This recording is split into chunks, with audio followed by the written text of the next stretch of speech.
Report गुलजार मंचाणी press club Shahdad कोट जे अगूणे सदर मरहूम सिकंदर अली लखारी जी याद में सहाफ़ती ज़िंदगी के कयल ख़िदमतुनि ते रोशनी विझण लाइ ताज़ियती मेड़ाको कोठायो वियो। ताज़ियती मेड़ाके में शहर के मुख़्तलिफ़ सियासी समाजी तनज़ीमुनि जे अॻुवाणनि, सिविल सोसाइटी के माण्हुनि, ज़िले कमर शहदाद कोट ज़िले के मुख़्तलिफ़ प्रेस क्लबुनि जे सदरनि, सहाफ़ियुनि ऐं वापारियुनि वॾे अंग में शिरकत कई। उन मौक़े ते ताज़ियती मेड़ाके खे जावेद अख्तर कंबो, निमाणो नूनारी,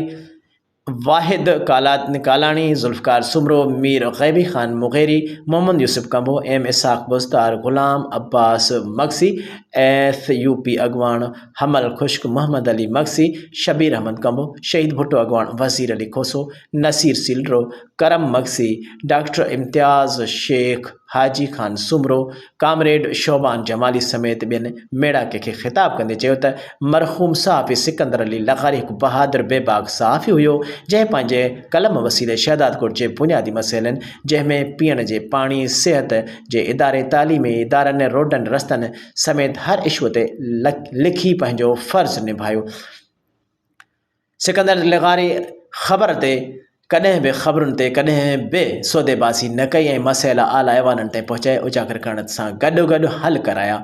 मरहूम सहाफ़ी सिकंदर अली लखारी पंहिंजे सचाई ईमानदारी सां हर वक़्तु पंहिंजी दिलेरी ऐं बहादुरीअ सां सहाफ़ती ज़िम्मेवारी निभायूं,